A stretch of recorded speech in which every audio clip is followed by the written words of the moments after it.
Halo semuanya, perkenalkan nama saya Farah Jonas Jacob dengan NIM C140 1231001 dan di sini saya akan merecap tentang praktikum mata kuliah fisiologi dan reproduksi organisme akuatik selama 7 minggu ke belakang. Jadi langsung saja kita mulai. Pertemuan pertama praktikum ini diawali dengan adanya pengenalan mata kuliah fisiologi dan reproduksi organisme akuatik, kemudian dilanjutkan dengan pengenalan dosen dan pengenalan para asisten. Selanjutnya ada materi mengenai reproduksi. Seperti yang kita tahu bahwa setiap organisme itu selalu ingin mempertahankan keturunannya atau generasinya. Oleh karena itu mereka melakukan proses reproduksi untuk menghasilkan keturunan. Dan proses ini harus didukung oleh adanya dua individu yang memiliki jenis kelamin yang berbeda, yaitu jenis kelamin jantan dan betina. Dimana pada praktikum kali ini kami juga belajar untuk membedakan jenis kelamin jantan dan jenis kelamin betina pada ikan, khususnya pada ikan bertulang belakang. Nah, cara membedakannya yaitu dengan melihat ciri-ciri seksual primer dan sekunder pada ikan tersebut. Ciri seksual primer merupakan ciri seksual yang dapat berkaitan langsung dengan proses reproduksi, yaitu adalah testis pada ikan jantan dan ovarium pada ikan betina. Kemudian ada ciri seksual sekunder yang berkaitan dengan morfologi ikan tersebut, di mana terbagi menjadi dua, yaitu dimorfisme dan dikromatisme. Dimorfisme itu dapat dilihat dari bentuk tubuh, mulai dari sirip dan ekor. Kemudian untuk dikromatisme itu merupakan ciri yang dapat dibedakan melalui variasi warna pada ikan tersebut. Selanjutnya, praktikum ini dilanjutkan dengan studi literatur mengenai ciri seksual primer, ciri seksual sekunder, anatomi organ, dan gonad pada ikan bertulang belakang, yang dimana kelompok saya cari adalah ikan gapi, ikan nila, ikan mas, ikan lele, dan belut. Dan berikut adalah hasilnya.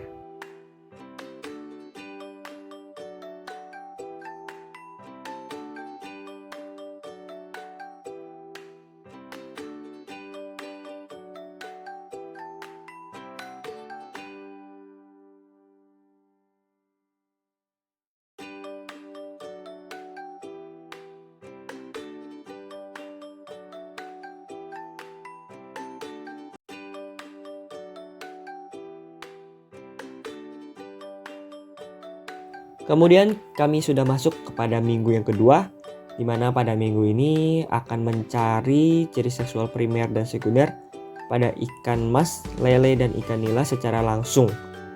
Di mana ikan yang betina memiliki ovarium yang terletak di bagian atas rongga tubuh dan di sebelah gelembung renang. Pada umumnya ovarium ini akan berwarna putih dan akan berubah menjadi kuning pada saat matang gonad. Lalu untuk yang jantan, yaitu berupa testis, posisinya sama, yaitu di atas rongga tubuh dan di sebelah gelembung renang. Dan testis ini tempat untuk sperma berkembang, di mana umumnya berwarna putih. Hal pertama yang dilakukan adalah untuk mengecek lubang urogenital pada masing-masing ikan untuk menjadi praduga jenis kelamin ikan tersebut. Dan kemudian dilakukan pembedahan masing-masing ikan. Pembedahan dilakukan dengan membuka perut bagian samping ikan dan harus diperhatikan agar dilakukan dengan hati-hati untuk mencegah kerusakan pada gonad dan hati, karena gonad dan hati yang akan diambil untuk laporan praktikum kali ini.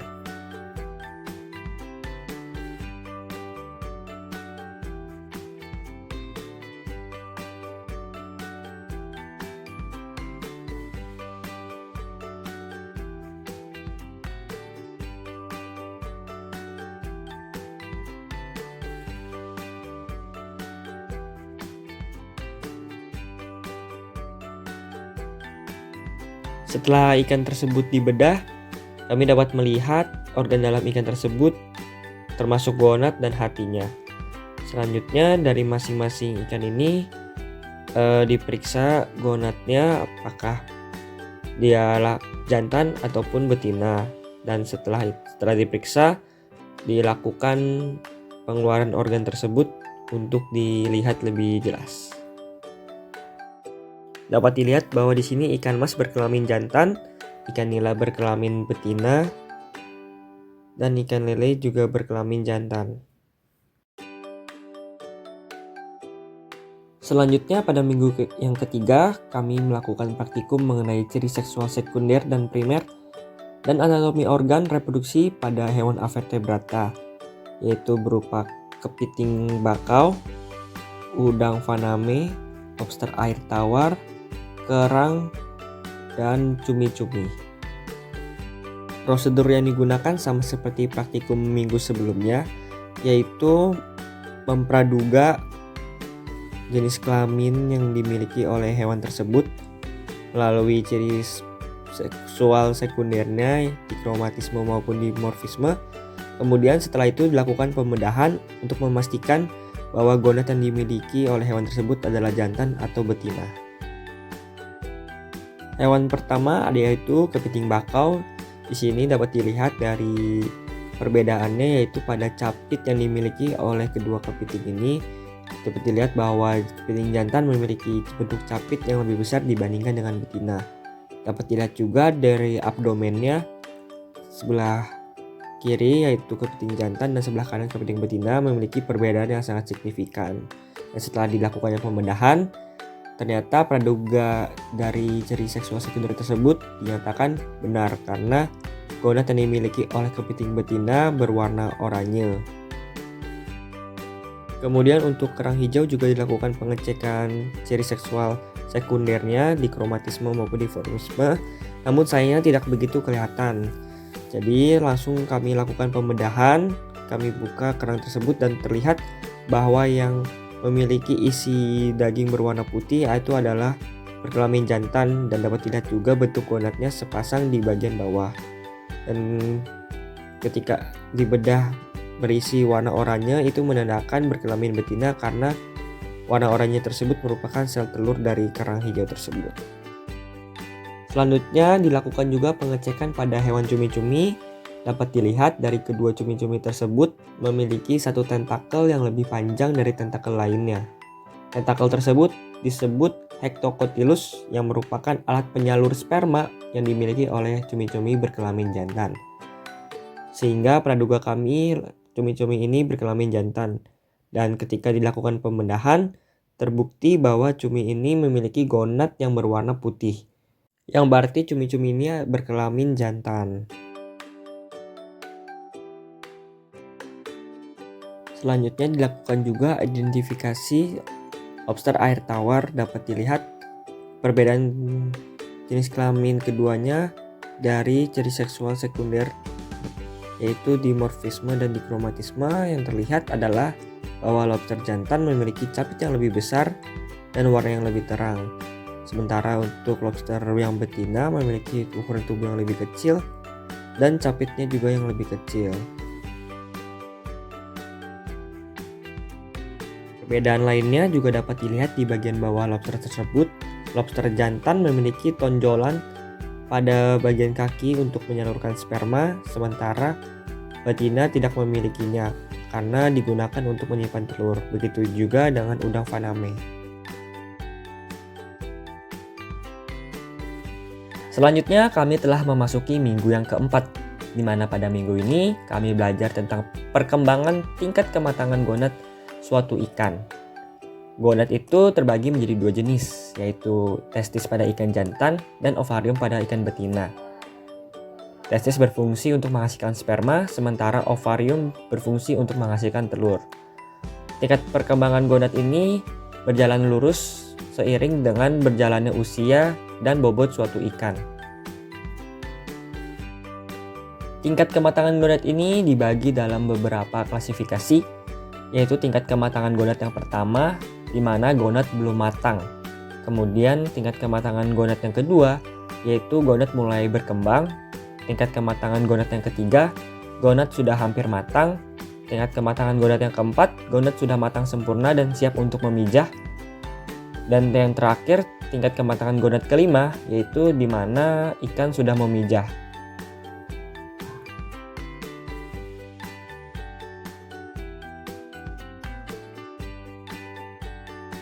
Jadi untuk prosedur praktikum kali ini yaitu terbagi menjadi 5 pos, di mana pos 1 sampai 3 yaitu kami melakukan pengamatan terhadap ikan mas dan ikan lele yang sudah dibedah, yaitu melihat bentuk gonadnya dan warna gonadnya, dan diamati itu merupakan masuk ke dalam tingkat kematangan gonad keberapa.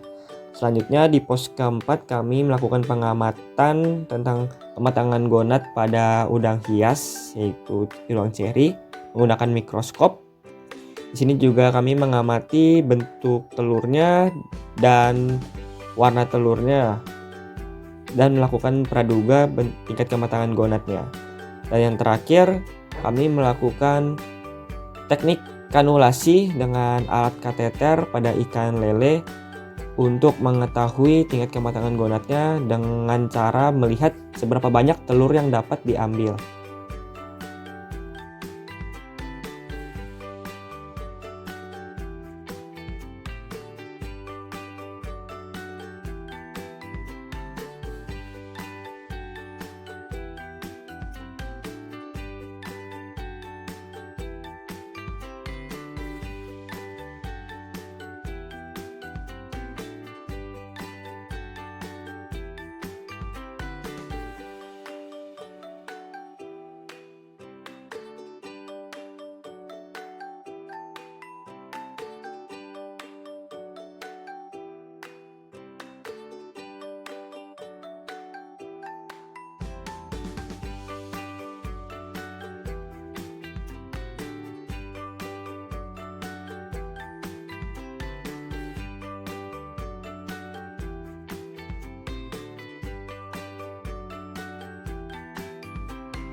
Selanjutnya kami telah memasuki minggu yang kelima, di mana minggu ini kami belajar mengenai Gonadosomatic Index atau GSI, kemudian juga ada Hepatosomatic Index atau HSI, dan yang terakhir kami belajar untuk menggunakan USG atau ultrasonografi.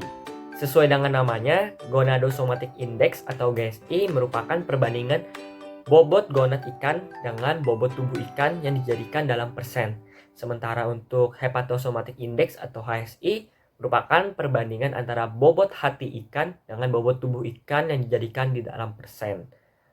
Gonadosomatic Index dan Hepatosomatic Index ini memiliki perbandingan yang terbalik. Jadi ketika sebelum pematangan gonad, Hepatosomatic Index ini akan meningkat karena akan memproduksi yang namanya fitologenin.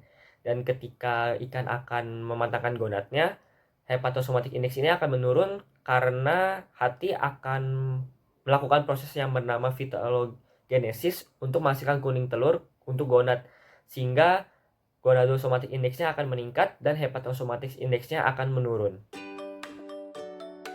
Lalu kami di sini mempraktekkan cara menggunakan alat ultrasonografi atau USG. Hal yang pertama dilakukan adalah meletakkan gel pada bagian yang akan diamati, kemudian tempelkan alat sesuai arahnya. Alat digeser perlahan untuk melihat kondisi bagian dalam pada tubuh ikan tersebut. Jadi alat ultrasonografi atau USG ini merupakan alat terbarukan yang paling canggih untuk melihat gambar anatomi pada bagian dalam ikan. Alat ini menggunakan teknologi gelombang, jadi dia memantulkan gelombang ke dalam tubuh ikan dan kemudian dipancarkan kembali dan ditampilkan di dalam layar. Kemudian hasil scanning tersebut dapat dilihat pada monitor USG-nya. Di sini kami menggunakan USG untuk melihat kondisi gonad di dalam tubuh ikan. Keuntungan memakai USG ini adalah tidak dapat menyakiti ikan sehingga lebih aman untuk ikan tersebut. Namun kekurangannya adalah alat ini memiliki harga yang relatif mahal.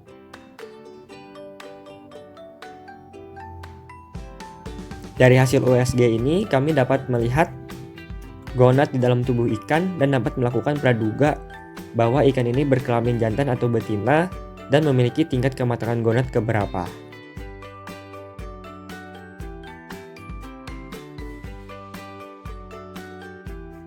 Selanjutnya, untuk memastikan hasil USG tersebut, kami melakukan pembedahan pada ikan. Hal ini juga dilakukan untuk mengambil bagian gonad dan hati yang kemudian akan ditimbang untuk mendapatkan nilai gonadosomatic index dan hepatosomatic index.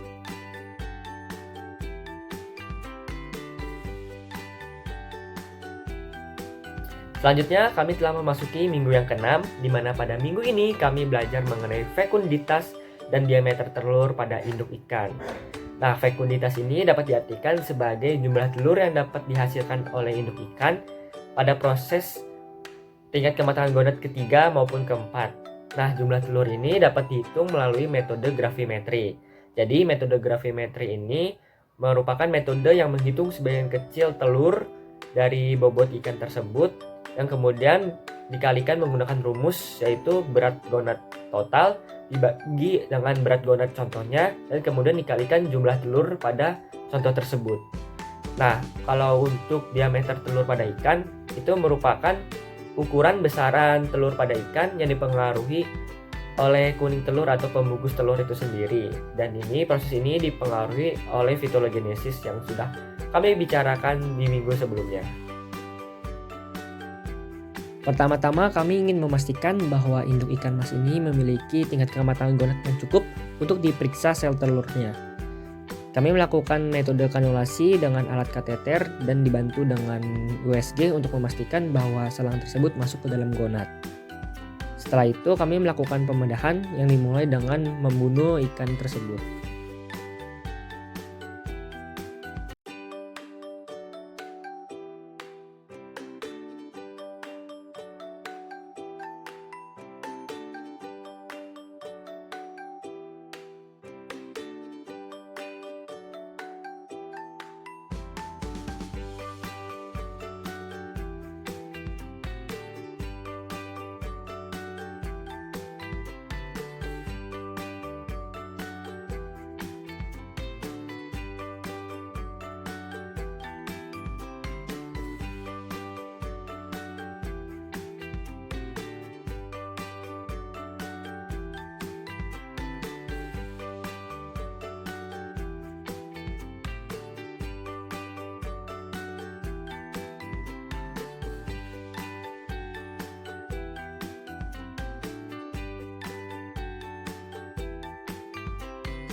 Setelah berhasil membedah perut ikan, kemudian kami mencari gonadnya tersebut dan kemudian dipisahkan.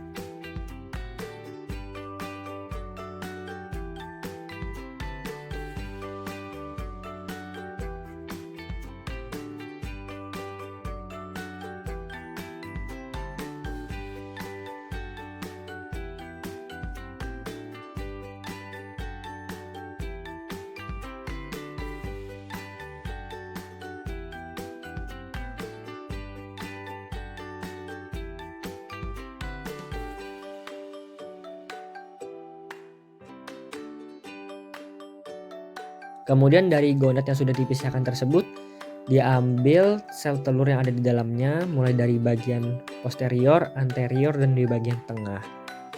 Yang masing-masing bagiannya dimasukkan ke dalam tub untuk diberikan larutan fisiologis.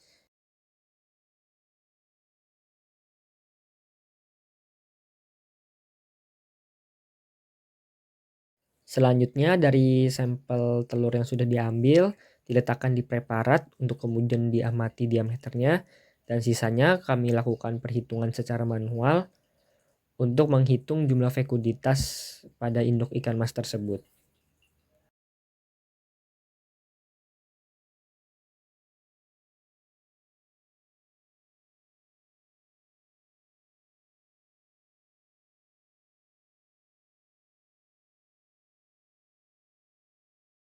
Selanjutnya kami memasuki minggu yang ketujuh, di mana kami telah mendapatkan data-data dari minggu sebelumnya, yaitu mengenai diameter telur dan jumlah telur yang dihasilkan oleh induk ikan mas. Dan di sini kami melakukan analisis data dengan menggunakan Excel. Dari hasil olah data inilah kami menemukan sebaran diameter telur pada ikan mas yang kemudian kami buatkan dalam bentuk histogram. Dan inilah hasilnya. Demikian video rekapitulasi dari praktikum fisiologi dan reproduksi organisme akuatik minggu yang pertama hingga yang ketujuh. Saya Fala Jonas Jacob mengucapkan terima kasih banyak atas perhatiannya dan sampai jumpa di video selanjutnya.